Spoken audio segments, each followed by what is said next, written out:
Oh, there we are. Greetings. What is today? Today is Thursday. Let me get us going on Instagram.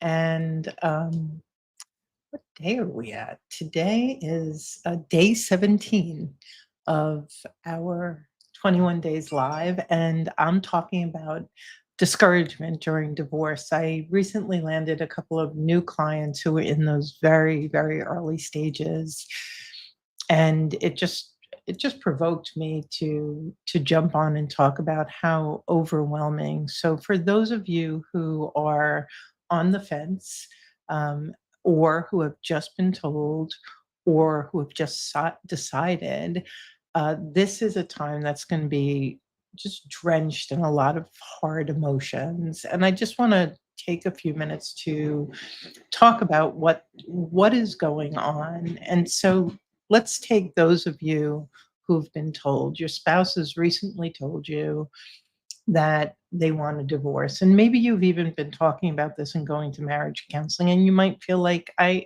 shouldn't feel this way.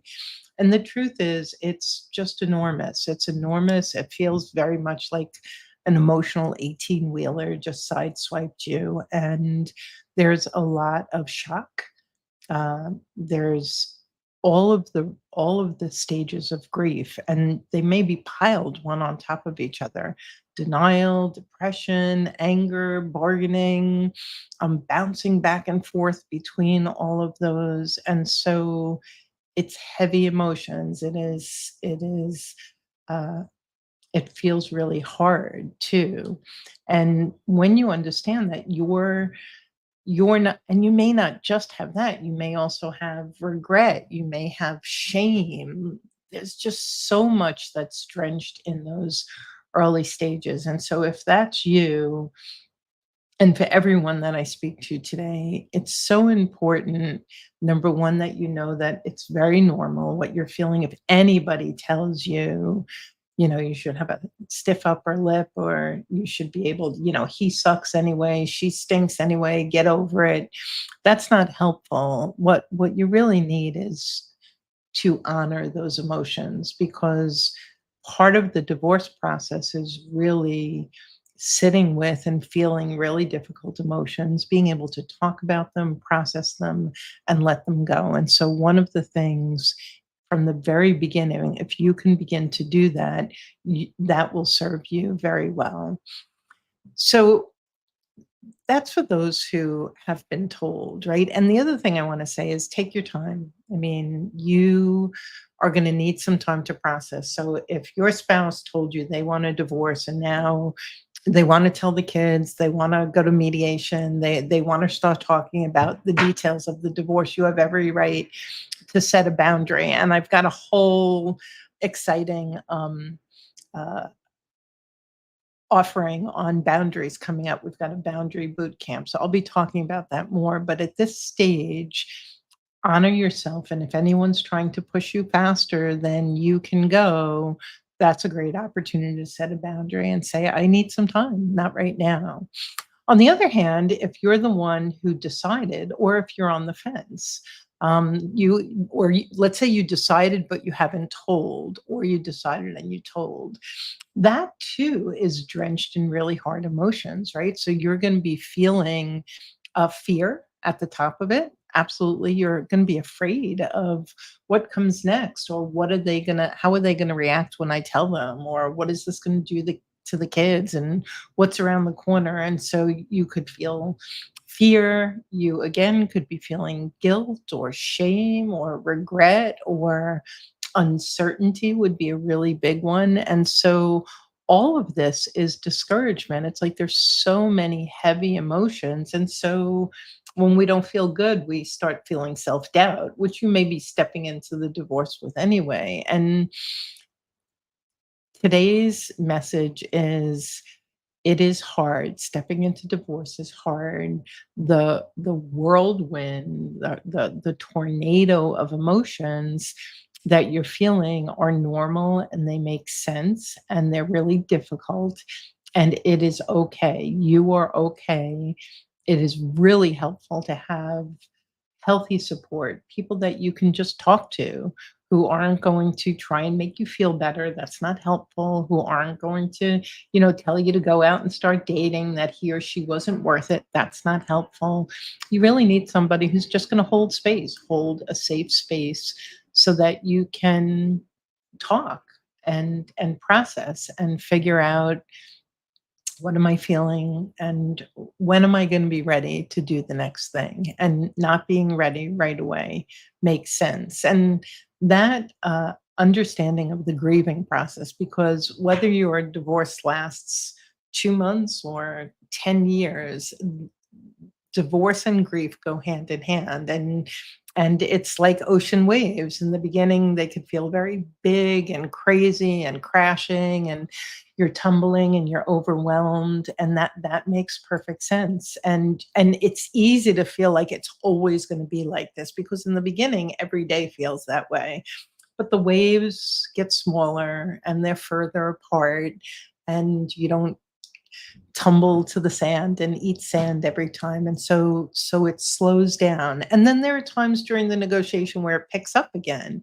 And so being discouraged, feeling sad and disappointed and uncomfortable is you're going to be in and out of this during the season, and understanding it and honoring it and giving yourself the permission to not be at the top of your game. You're not at the top of your game.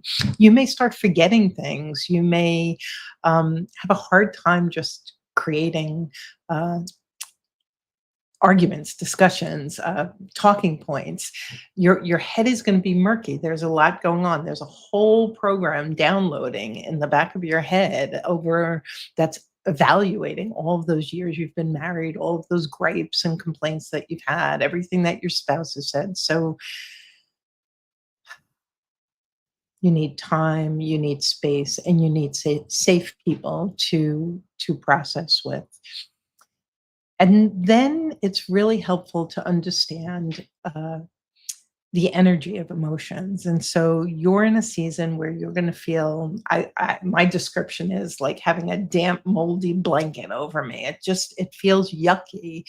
And and so when we're in victim and conflict energy, which are the two lowest levels of emotional energy we can be in, it's hard. It feels very heavy. There's like an emotional anchor around your neck, and you will levitate up. But you have to give yourself the patience and the time to do that. And the grieving process, as you see yourself going, again, it's denial, depression, anger, bargaining, and ultimately acceptance. A great thing is to just notice the first time you accept even a little bit. Okay, we're going in that direction. You may wake up tomorrow or an hour later, have your heels dug in, but acceptance is something we slowly get to. First, we get to it mentally, then we get to it emotionally, and then we're kind of like full body in it. And as you get toward acceptance, you'll feel yourself levitating up from that victim and conflict energy to an energy that I'm going to call detachment and forgiveness. And it's this level where we begin to rationalize, we begin to justify, we begin to understand, reframe what's going on, and begin to come to terms with it. And that's really the direction that you want to be going in.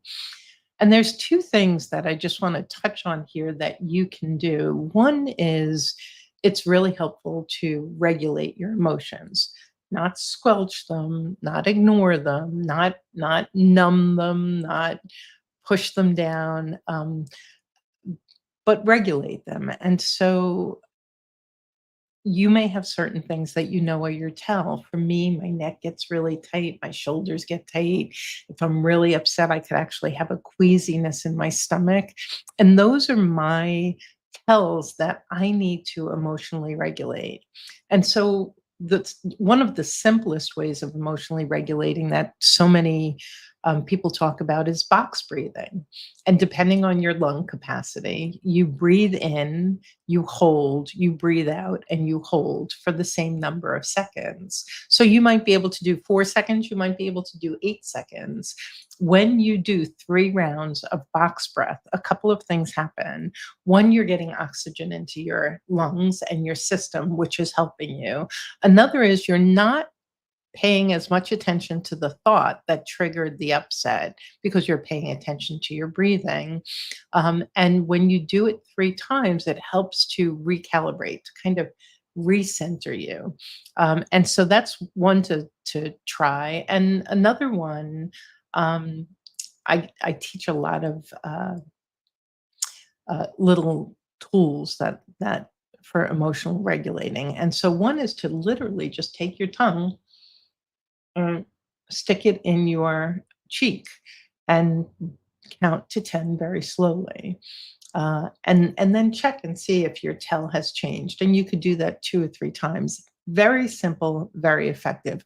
Finding ways you might want to go for a walk in nature. I have a dog. I always want to go down to the beach with the dog. That immediately regulates me. But if you need to regulate in the moment, your kids are coming in or something, the box breathing, the tongue in the cheek are 2 really quick ways to emotionally regulate. And that helps you kind of tick up a little bit as well. And then the last thing I want to say is, as emotional as this is, you really want to pay attention to your thoughts, right? Because that's where our mind goes to very dark and dangerous neighborhoods. I am going to be broke. I am never going to see my kids. I'm going to lose the house. I'm going to be lonely and alone for the rest of my life. Like, you can imagine, and I'm sure you have, I know I did, like, pile nightmare upon nightmare upon nightmare, and then I'm emotionally dysregulated again, and I'm back down in that conflict and victim energy. And so there's a lot of problems to solve. There's a lot of challenges to face during divorce. When you think of one, keep a list, keep a running list, what falls under finances, custody, housing, everything else. And once you know what the problem is, see if you can begin to shift to, well, what are my options? Even if you don't know what the options are, shifting from problem oriented to solution oriented is huge. And it helps immensely with that emotional triggering. And so, just in summary, it makes sense to be discouraged. What you're feeling, whatever it is completely normal. Understanding the grieving process and where you are, having healthy people to process with, having some tools for regulating your emotions, and then having that tool of noticing your thoughts and pivoting from the problem to the solution. And so, just a real quick snippet today on discouragement and divorce. I hope that you found value in this. I'll be back again every day this week at 3:30 Eastern Time with another live. If there's a topic you want to hear about, please pop it in the comments. And I have a boundary boot camp that I'm going to be talking about as we go through the week. We're launching that in a week, and it's immensely valuable for those of you going through divorce. So thanks for tuning in, and I'll see you soon.